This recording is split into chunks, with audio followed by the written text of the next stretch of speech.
Welcome, everyone. We only have an hour together, so I think we're going to get started. Amanda, I'll just ask you to quiet the beautiful music. Thank you. Hi, everyone. Thank you so much for joining us today. I know people will continue to join, and that's all right. That's lovely. My name is Shanti Besso. I am the Director of Leadership and Community Building Programs here at SFU Continuing Studies. And it's just been my immense privilege to work with all of the amazing people you're about to hear from on this new Climate Action Certificate. Before we begin, I want to very gratefully acknowledge that I'm joining you from the unceded and continuously occupied territories of the Coast Salish peoples, specifically where I am, the Squamish, Tsleil-Waututh, and Musqueam First Nations. And I invite you all to share the land you're joining from in the chat. And if you don't know whose land you're on, my colleague Bernice is going to post a link to a really cool resource, native-land.ca, where you can take a look at whose land you're on. Before we get started, just a note that I think land acknowledgements can be a really important practice, and of course they can also be a little performative. So I just wanted to take a moment to really reflect on how important Indigenous land and Indigenous perspectives are in this context. We know that Indigenous communities are at greater risk from the negative impacts of the climate emergency, and are also on the forefront of some really impactful climate action solutions and initiatives.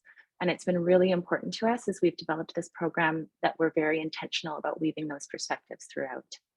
You'll hear more about that in a little bit, but for now, it's my great pleasure to pass the mic to our moderator, Shauna Sylvester, who is the Executive Director of the Urban Sustainability Directors Network. Shauna, over to you. Shanti, thank you so much. And it's so lovely to be back in a space with colleagues from Simon Fraser University. It was my home for 15 years. So I love being a part of this. And I'm so excited and honored to be a part of this launch. And just to give you a sense of how our session is going to go today, it's going to be very fast. We have 6 amazing women who have been absolutely critical in the design and development of this initiative, and the lead, of course, Andrea Reimer, with her Indigenous advisor, Lindsay Heller. And Lindsay, unfortunately, I don't think that Lindsay's going to be able to join us today. Lindsay is at her daughter's graduation. And so if she can get away, if it's all on time and everything works, that she will be with us at the end. But she has sent us some of her thoughts. So we're going to share those with you today. So we'll go through, go deep very fast, very quickly, so you get a sense of how special this course really is. And then we'll have a chance, there might be a chance there to ask questions, but please use the chat if you want to ask questions as we're going along as well. And we'll try and embed them in as we go through. So before we get started, I wanted to just ask, we have this amazing technical host, Amanda, who is going to put up some questions and to just find out who's in the room. So let's get a sense of who's in the room. And there are a few questions that we're going to ask in terms of what sector you're from. So just answer all 3 questions, and then we'll take a look at the responses.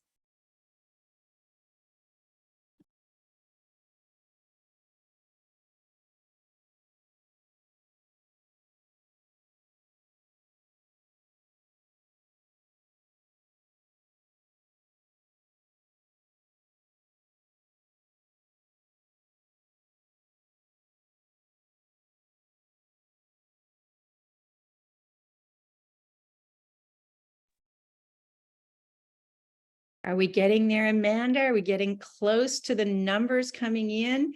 We have 87 participants. That's a fantastic show. Really welcome everyone from wherever you are coming from. And in just a moment, Amanda is going to put up our responses. There we go. So looking at who's in the room, we've got a number, 23% are from municipal government and 29 from education. And we've also got some nonprofits and some private energy health. And thank you so much. And now let's look at the answer to the next question if we can. How much do you know? Or is that coming up? Yeah. Are we able to get the answers to the other questions? Yes, it should be a scroll down. How hopeful do you? Okay, great, thank you. And I went and clicked mine to go down, didn't get it. So we're just going to take a look at that. Shanti, any thoughts there on the results in terms of how much do we know about the climate crisis? So the next question is, how hopeful do you feel that we'll meet the challenge of the climate crisis? And I mean, I think 19% feel very hopeful, which I think is so cool. 10% feel not hopeful at all. And of course, then there's a range. 3% think we got this. So kudos to you, 3%.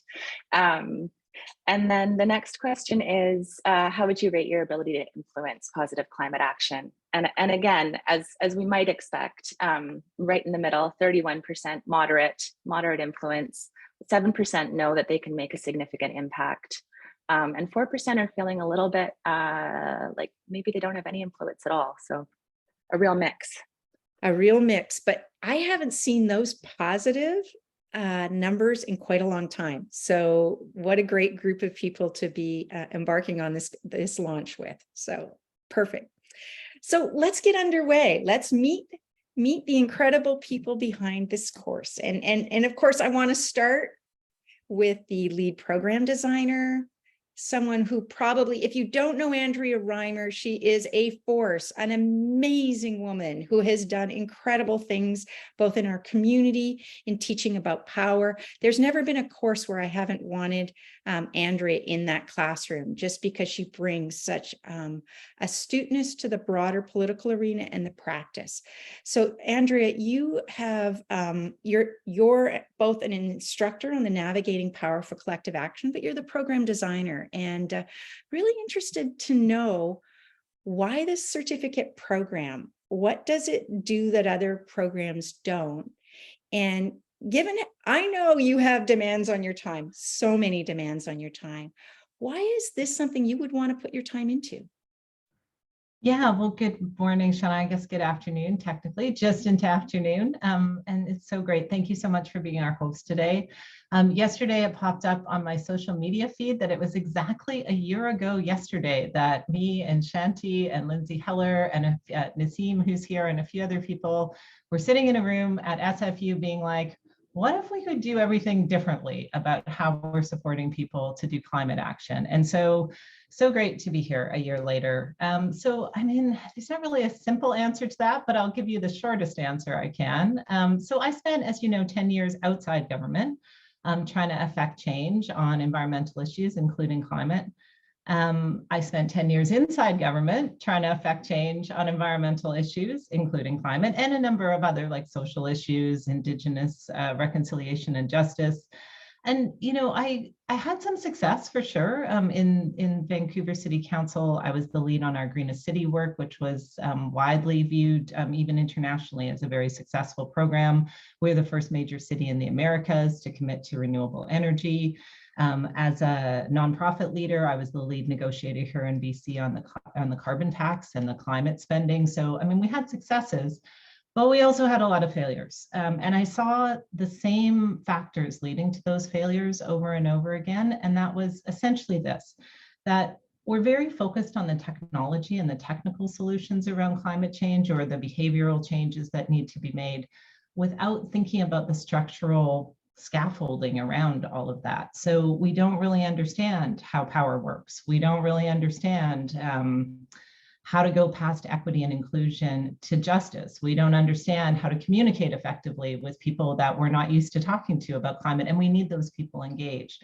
And so when Shanti and SFU approached me and said, you know, I wouldn't say they had a totally blank slate, but that I could really design a power-informed, justice-informed, communications-informed program that would help. I think the other critical piece was that we just don't have time anymore to not do and learn at the same time. So a program that really supported professionals, people in the nonprofit sector and government, in the private sector, who are trying to make these changes happen. I want to support them while they're at work, right? So something that was accessible for them, even as they're going to work every day and trying to change these things out in the community. So that was really, to me, what this program brought. There's lots of other climate action programs out there, and I think they bring different benefits, but those were the sweet spots for me about why this one was so important to lean into. Andrea, I want to pick up on something you talked about, and you talked about, you know, you've been in the weeds, in the sense you've been in the action spaces, you've been a practitioner for years, you've been a government leader for years, and you know how difficult it is to make that change, to move to the action. And you talked about the structural scaffolding.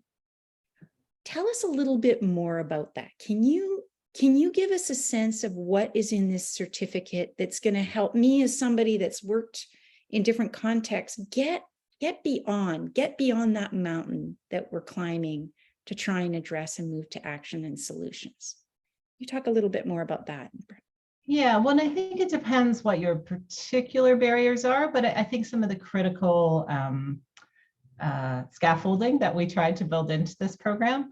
So I'm looking at Ginger and Kelty, who have their climate justice program. So there's a lot of people that want to take action on climate, but they don't want to do it in a way that compounds or entrenches injustices. They want to use it as an opportunity to at the least get justice into the climate, but maybe even to catalyze greater justice across public policy. So that is one of the teachings, is how to integrate that. Lindsay Heller, who you mentioned, she's bringing Indigenous perspectives on climate action. And in British Columbia, actually legally imperative now for people to be thinking about that, but I think it's been a moral imperative all across this country well, since colonization happened. So to have the Indigenous perspectives course, we have, I'm looking at Dara Parker, who's bringing in about community resiliency and how to bring systems thinking into it. So that there's a waterbed effect in public policy where you press down here and everything goes up over there. So how to sort of think through that. Amber, whose face I can't see, but Amber Bennett, who, I mean, maybe it's only astounding to me, but she's from Calgary, and she's one of the foremost experts in this country on climate communication. So I think of her like battle-hardened experience, right? She's learned in a very tough context how to communicate effectively about climate. Pat and Maya, who are here from the Community Energy Association. I know I taught a course for a while at SFU about renewable energy in urban areas. I had a lot of people from communities that weren't the size of Vancouver coming and saying, great, but what about us? So the smaller communities course is really aimed at that. So whatever part of the scaffold that you want to build out, we're trying to make sure there's something there for you. Which to me has been one of the reasons why I want to take this course. I haven't seen anything that is quite as thoughtful as that. I'm going to turn now to Ginger Gosnell-Myers. Thank you, Andrea, and may have a chance to come back to you at the end and bring us home. But Ginger, I want to turn to you. And Ginger, the first Indigenous planner in Canada in a municipality, fellow at the Center for Dialogue, Maurice J. Center for Dialogue, and you are teaching the Building Just and Equitable Communities side of this course. And I wanted to ask you, you've had a long history in transforming policy. You've been an entrepreneur coming into institutions, into difficult situations, and being a disruptor. I think that would be a fair description of you. I'm wondering what your top 2 tips are for people who are looking at disrupting their institutions on climate action.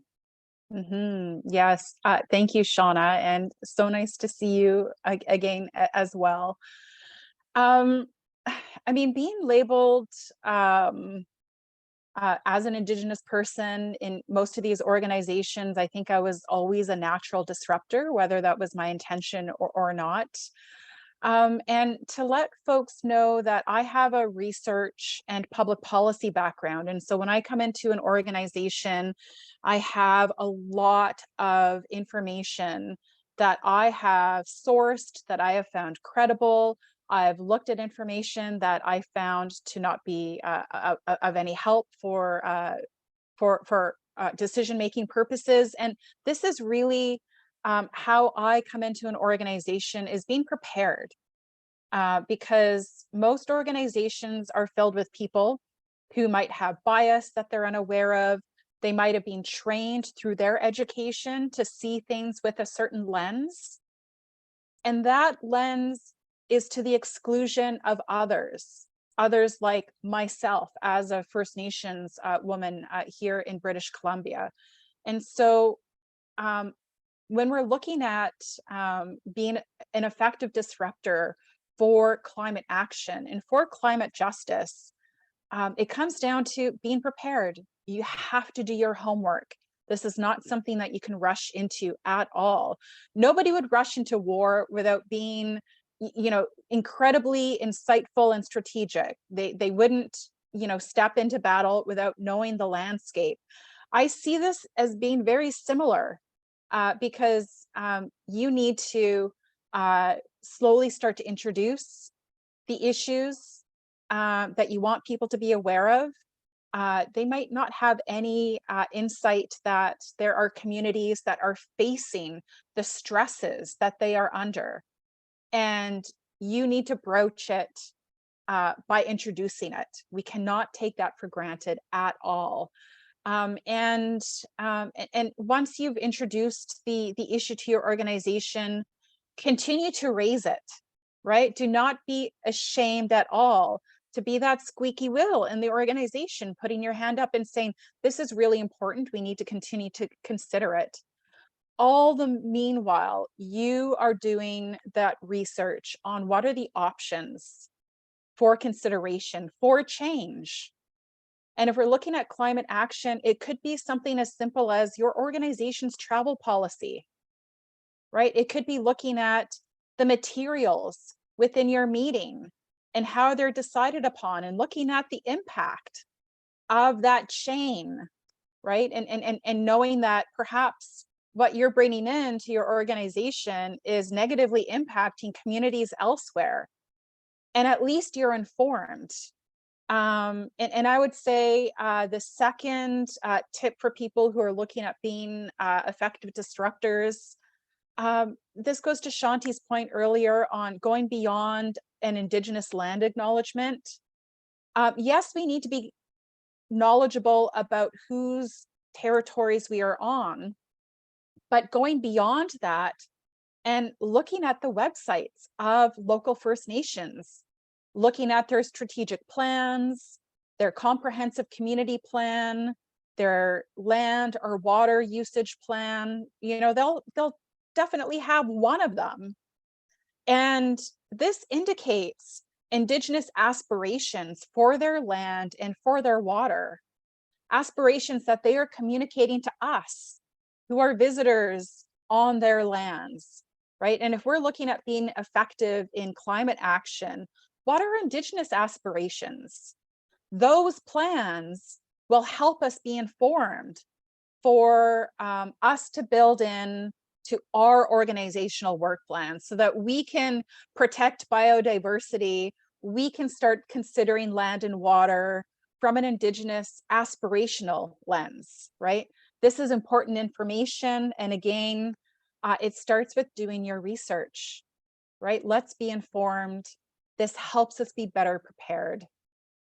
Fantastic tips, Ginger. Thank you so much. The research, really looking for where Indigenous aspiration is and learning from it. Thank you for that. I'm going to turn to Kelty. And Kelty, you bring the planning hat in addition to Ginger, because she also had a planning hat, but you bring kind of core planning to this work. And you're also a co-instructor on the climate justice, building just and equitable communities. Now, I want to ask you, you've spent a number of years as a planner before you left to consult. Knowing what you know about climate justice, what would you have done differently as a planner? Thanks, We're going Shauna. deep fast, Kelty. Yeah, that's a good question. And in reflecting about it, I think, I mean, part of that is a difference between sort of my roles, both within the public sector as a planner and in the private sector as a consultant. But I also think that some of the changes to kind of my approach and the way that I do my work have just arose from the learning and the reflection that I've done over the years. And I think a big part of working in climate justice is kind of relational and you know, thinking about your own place in the systems of kind of dominance and oppression and other things. And I think that's something that is going to be highlighted throughout the entire certificate, but certainly within our course.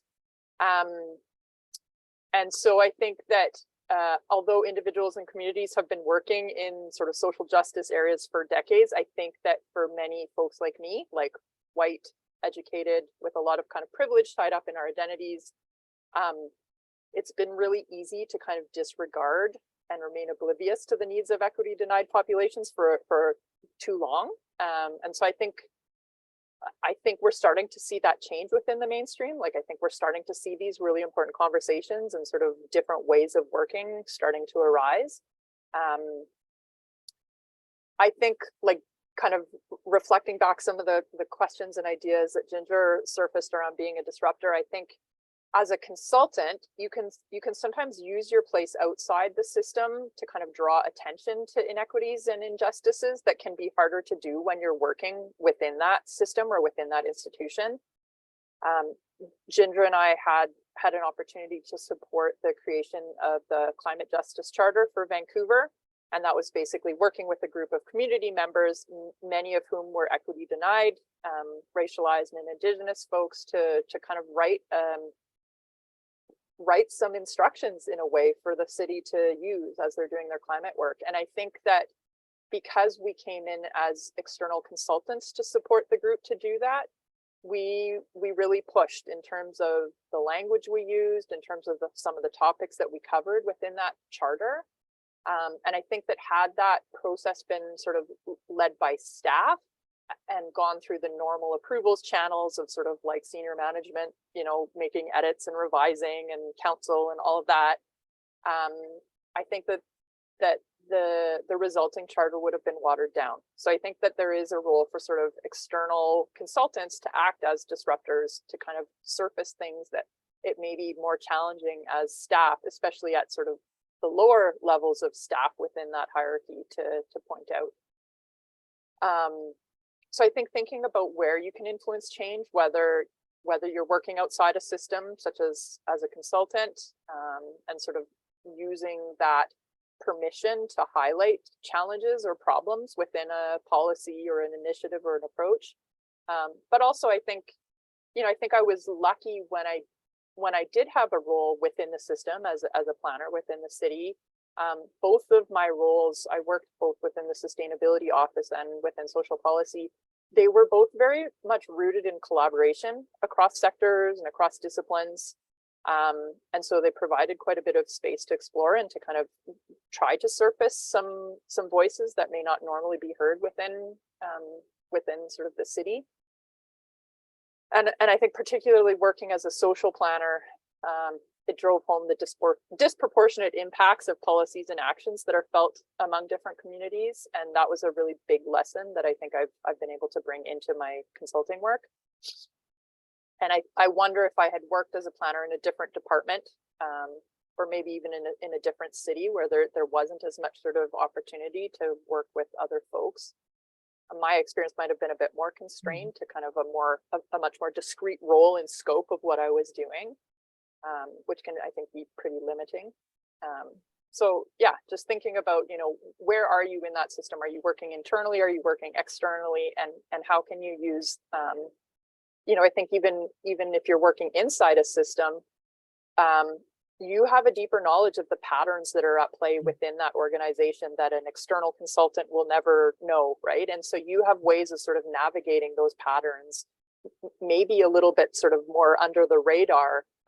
And so there's also tools, I think, available as sort of public servants. And so I think, Kelty, yeah. I'm gonna, just because one of the things you're talking about is that disruptor from outside, and you're bringing all that practice of planning. And I want to move to, and I apologize for interrupting, but I want to move to also another practitioner. This is the thing about this course, is it's just filled with people like you, like Ginger, like Andrea, like the next woman I'm going to introduce, who are deep practitioners. So thank you. I've got the disruptor, consultant is disruptor. I love it. So Dara Parker, you have been working in nonprofit, in the philanthropic sector as a change mobilizer for years and years and years. And you're teaching the designing and instructing in the building community resilience and climate emergency.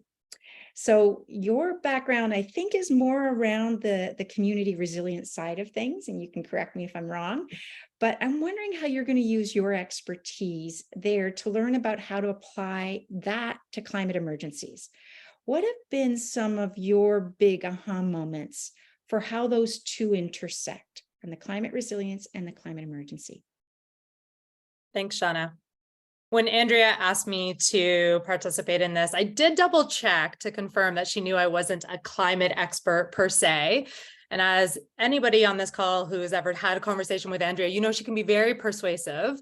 And she immediately was like, no, I'm looking at you. And I think that connects to the question you asked me, Shauna, which is, climate has always been on the periphery of the work that I've done around social change. I see it as deeply connected to any of the most important conversations of our time, but I've never been at the center of it. And I would attribute some of that to the over-focus on technological solutions, that the dominant approach to solving the climate crisis is a very linear approach to thinking through technology and how we're going to fix this.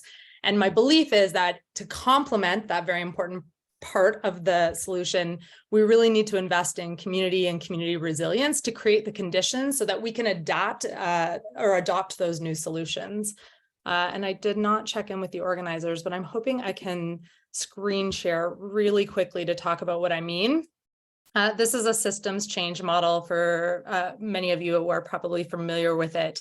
And to further what I just said, I think so often when we're looking at a giant systems change, like adapting to the climate crisis, we get really focused on the explicit level of change. So that's that top level of the iceberg, the policies, the practices, and resource flows. And what I'd suggest, and what we'll go deeper into in my course, is that if we really want to transform a system, we need to work at a semi-explicit level, and that's that middle level, looking at the people, the relationships, the connections, and fundamentally the power dynamics that inform our relationships. And then ultimately that implicit level of change, which is our own mental models, our values, our beliefs, how we show up.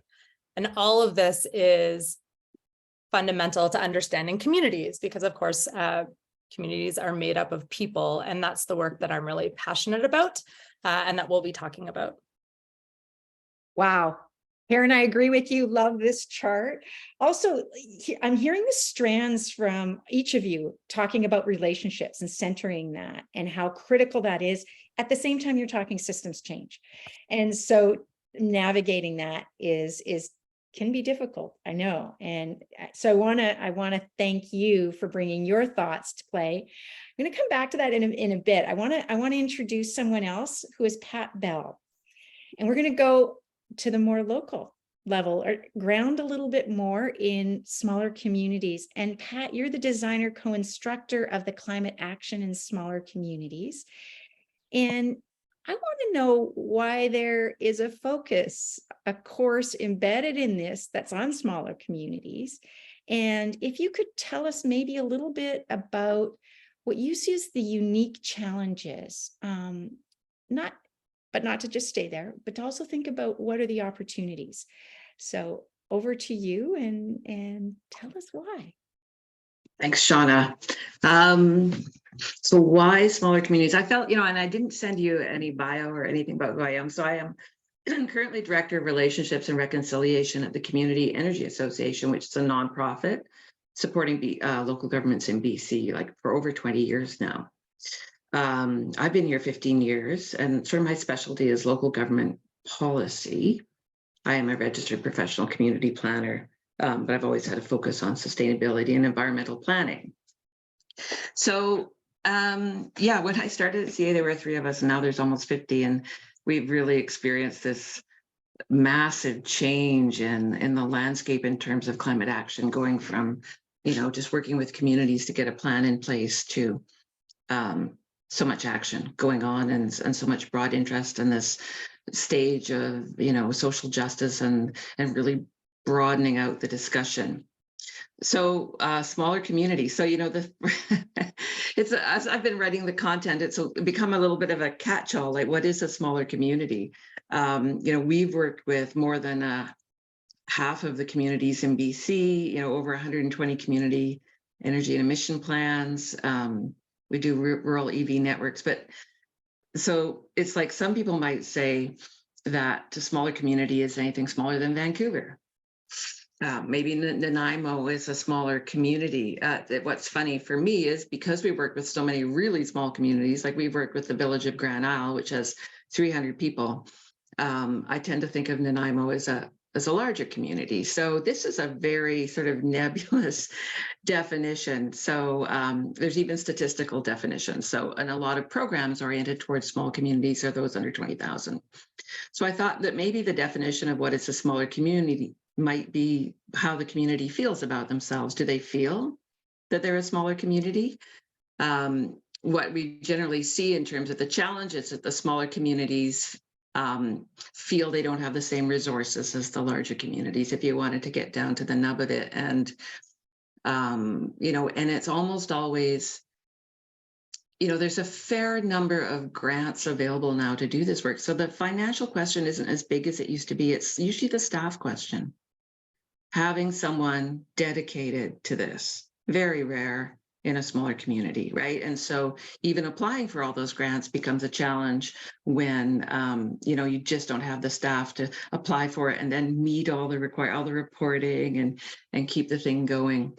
But what I have seen, and it would vary again according to your definition of smaller community, and the really small ones of like 2,000 or even 10,000, what you see is that they can move a lot faster.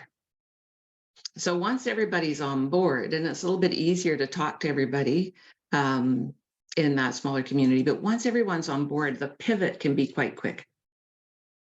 And the momentum behind the program can be, it grows faster and it stays longer because you tend to have more people on board. And I think what we've tried to focus on in this course, though, is, again, because it's the vast range, we're talking about like 300 people to 90,000 people, maybe, if you look at Grand Isle and Nanaimo.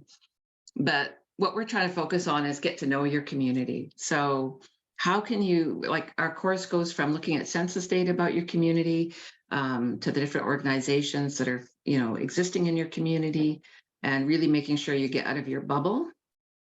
Right, because we all have a tendency in this busy world to talk to the people who agree with us, and then you can actually just not even realize that there's people out there who their experience is different, and so how can you use hard data like census for that, but also getting out and walking around your community and having a really good look. As a planner, I've long supported that. Like, get out on the ground, go for a walk over here, walk over there. What is going on here in this community? Who lives here? What is important to them? When you work for local government, you find that you don't hear from everybody, right? And it's always a struggle. So I think that's what we're really trying to encourage is, whether you're the 300 or the 90,000, is like different ways to actually find out about everyone in your community. Yeah.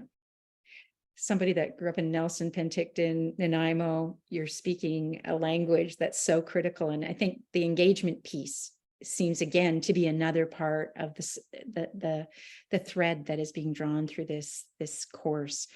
Thank you so much. And thanks so much for what the Community Energy Association is doing out in our province as well. So you talked about the not speaking to just the same folks, and that's a wonderful transition to introducing Amber Bennett.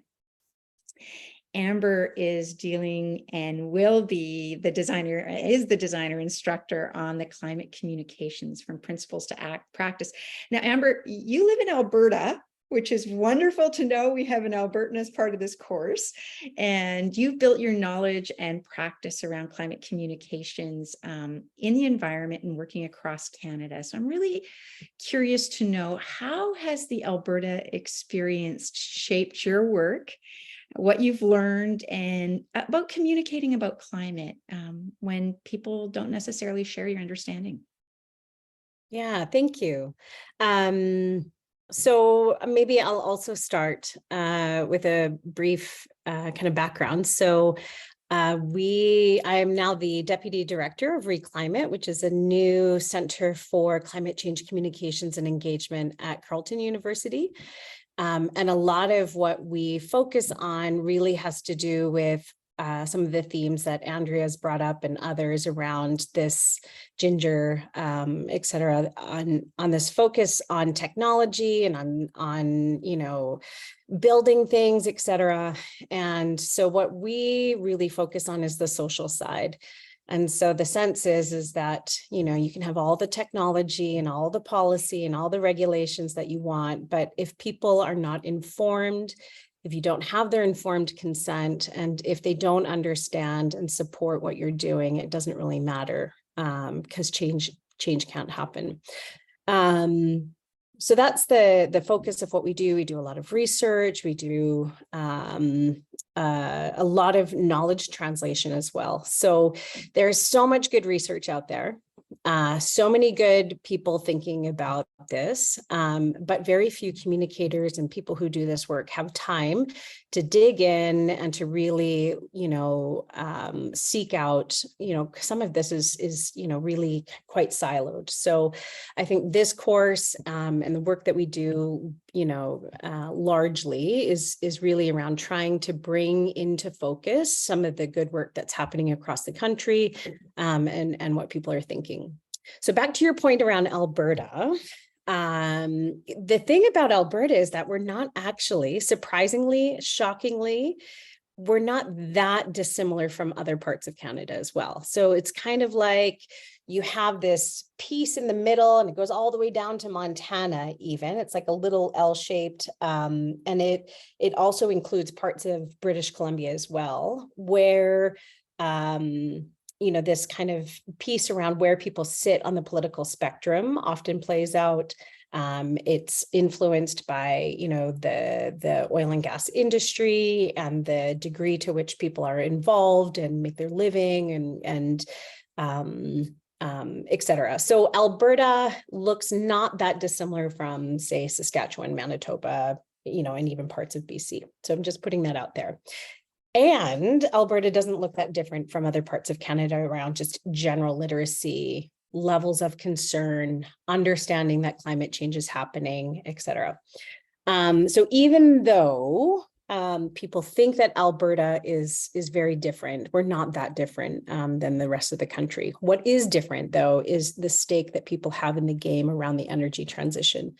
And that there are winners and that there are losers, and we don't often appreciate that. And that will go for anybody working in any of this. And I think Andrea talked about power mapping, et cetera, and equity and justice. And so that plays out as polarization. It plays out as a need for a different kind of vision and having more stake in the game on one vision over the other.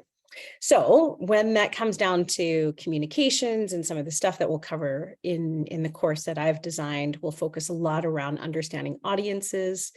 We'll focus a lot on, what are the forces that shape how we engage with climate change, some of those being internal, some of them being external. We'll look a lot at values and emotions and kind of where we've come from in climate communications and where we're going. And then really we'll round off with a lot of very practical, very applied skills on how to do this around plain language and visual communications and really legitimately having conversations with people and having conversations with people who don't necessarily look like you or are coming from the same perspective. So I'm very excited about it. And I've also taken the opportunity to interview probably 6 or 7 of my most favorite climate communicators. And fantastic. bringing that into. Fantastic. Oh, okay. Now I really want to take the course. I'm sitting in the US where this is front and center sometimes in terms of how you communicate with people who may not agree with you. So it's got that cross-border thing. So I really want to thank you for that.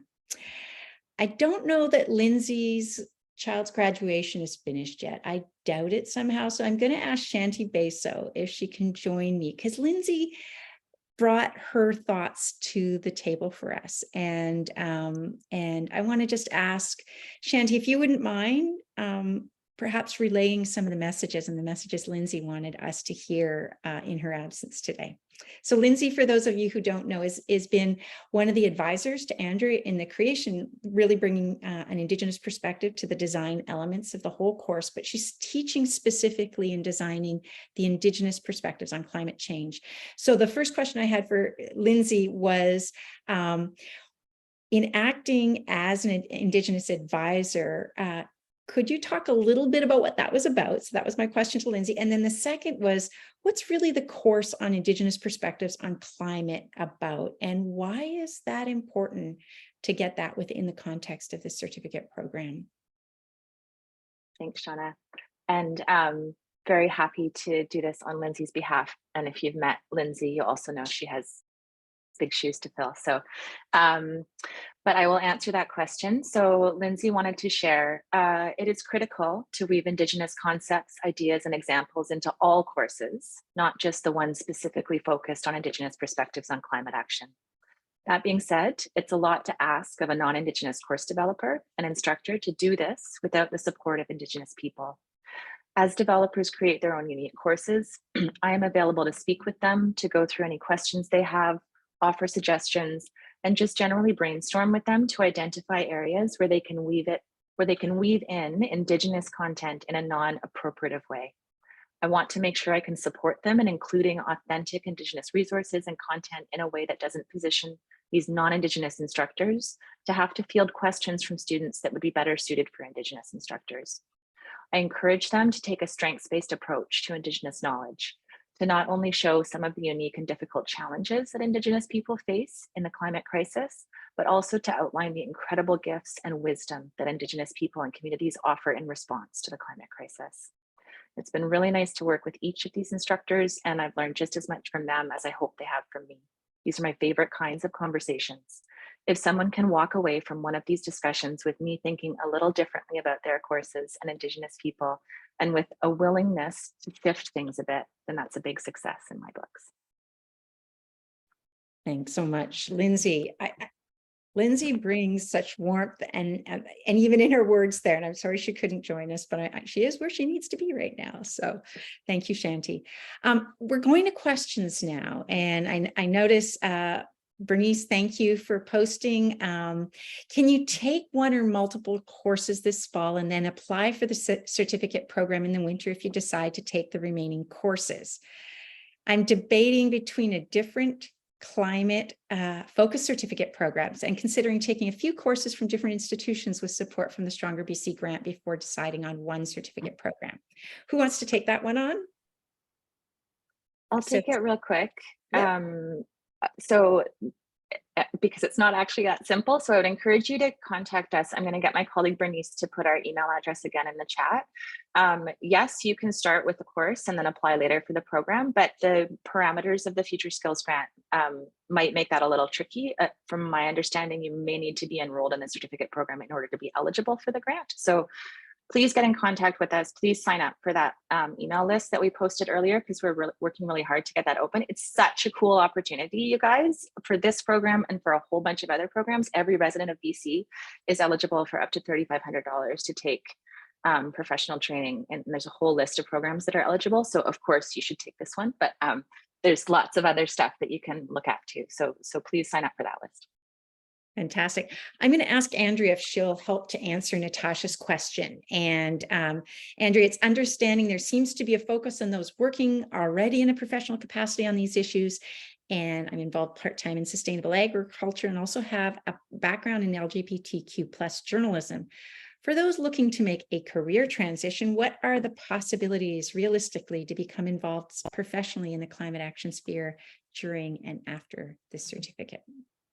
Yeah, and Natasha, I am both so glad you're here and so glad you asked that question, because the certificate was really designed, this is sort of the three-dimensional chess aspect of it, to do everything we've talked about with supporting existing professionals who've hit a barrier or barriers, but also to like onboard people who are, as Dara spoke to, maybe working adjacent to climate. And I would say agriculture and LGBTQ+ journalism are adjacent to climate. Everything is basically adjacent to climate these days. And we really need the perspective and skills you're bringing. There is huge opportunity right now. When I talk to folks in the provincial government, I also teach public policy to master's students. And the thing I hear over and over again from the climate folks is the biggest barrier they have is qualified staff. It's not like we've got government supportive of action and not enough people to do the work. We have companies supportive of action. We have unions supportive of action. We have First Nations communities supportive of action. And they're just looking for people who have those skills. So the person who you haven't heard from today, because she couldn't join us, but I wanted to just give her a shout out, our instructor, Rita Steele. She wrote the Foundations in Climate Action course, which is the very first course in the certificate.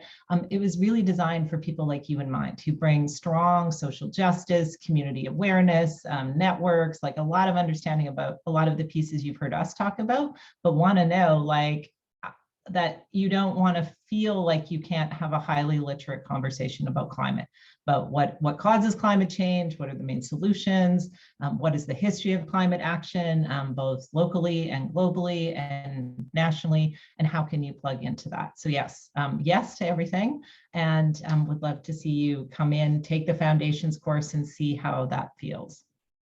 And Pat, I see you. Patricia, I'm going to also put another question out there and maybe you can also feed that into your response. There are very few people here representing municipal governments. I think there was about 23% of the folks here who are from municipal governments. How can this course be applied specifically to their work and what are some of the envisioned impacts? So I don't know, Pat, if you wanted to come, Patricia, if you wanted to come in before and maybe build in some of your response to that question.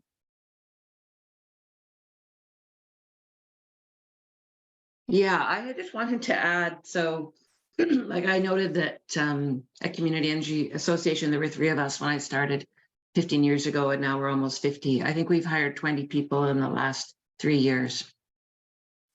If you look at Good Work, that's a very classic site right now. You'll find that there's climate stuff posted there all the time.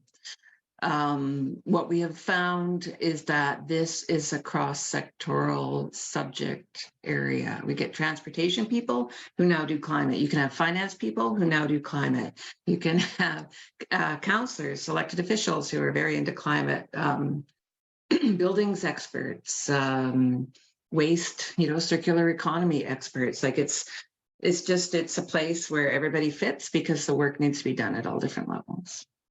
I'm going to ask Ginger as well to come in on the municipal. What's in this for municipal practitioners? And I have that particular interest because Urban Sustainability Directors Network is all about municipal practitioners and what they need. How can this course be applied to that work? Yes, that's a really good question. And I think about it in comparison to what it took to ensure that we had a reconciliation lens and approach to our work at the municipal level, right? I think, when we're thinking about climate justice, when we're thinking about climate action, there is a lot that we just don't know. And it doesn't mean that we don't have information. It doesn't mean that we don't have strategies or approaches. It just means that we haven't yet taken the time to understand the background or the appropriate history or the contexts that we need to know in order to make informed choices. And what our courses here do is really summarize what we believe is most applicable for you to make an informed decision. that impacts either your work plan, can impact your budgets, can impact the partnerships that you have with community or with other municipalities or other organizations, and really point you and direct you to an area that can help you make substantial changes in your organization, both in the short term and in the long term, right? So we're doing all of the work to help you really integrate some of the important decisions that need to, because we are in a climate emergency. It requires all of us, especially those of us who are working in government, to make the appropriate decisions so that we can be hopeful, right? We had that poll at the beginning, how hopeful are you? Well, we should have reason to be hopeful if we are making the appropriate decisions, right? And so thank you, everyone working in a municipality or any level of government right now for considering this. Andrea, you have depth in municipal government. Your thoughts on this one? Anything that you want to highlight and profile in particular? Yeah, well, I think if I had to say the program has a bias, it's definitely towards local government. That's a bit because this is where I cut my teeth on seeing, failing, trying again, failing, trying again, learning, improving, and finally being successful. But also just practically speaking, more than half of emissions in Canada are directly under the control of local governments. So just from a practical standpoint, we need to be able to unlock and mobilize those local governments. As Pat said in the intro on the course that she and Maya are teaching, once you get moving in all those smaller municipalities, it moves fast, right? So being able to support local government is really a key focus of the program, but not to the exclusion of others. And I'd love to pass it to Amber, because I know a lot of the work that Climate Access and Reclimate have done is unlocking the potential of those local governments. Yeah, thanks, Andrea. I mean, what I would add is that what we know of how people maintain a sense of agency or efficacy and all those kinds of things is really action at a community level. So when we get, for so long, we've been really focused on individuals. And then we know that this is a global problem. And both of those kinds of ends of the spectrum seem to kind of just create a sense of disengagement for people. When we can focus our conversation, when we can really, work hard at developing relationships and having conversations and creating a sense of understanding of how does this action make my community better? Where do I fit into where my community is going? That is really the sweet spot of where we want to focus, how we're communicating and how we're talking about the change that people can be a part of. And that kind of sense of efficacy has a lot to do with how motivated people will be when they feel like, oh, right, I'm in this with my community. I'm in this with other people. And this is how my part does, to make this better for me, for my family, for the organizations I work in and whatnot. So, and maybe finally, I would just say that, there's a real, I think, across Canada, maybe even the world, there's a real murkiness around the pathway and where we're going. And at a municipal level and at a municipal government, the actions that we can take are much more concrete for people. And so it's really important, I think, I would say that the most action, the most momentum that we can gain would come from really focusing on a community, city, local government kind of level, and both creating that vision and where people fit in that vision. And if we can do that, it helps to address so many of the barriers that create a distance for people around this, around the issue. So I just want to ask Dara and Kelty, this is really quick, like 1 minute. We've talked about municipalities. I just want you to, from a community perspective or from the consulting perspective, one reason why this is the course to take. Dara, I'm going to go to you, and then Kelty, why would this be the course? If I'm sitting in community, I want to take this one. because I don't work in a municipality. I work at a grassroots community-based level.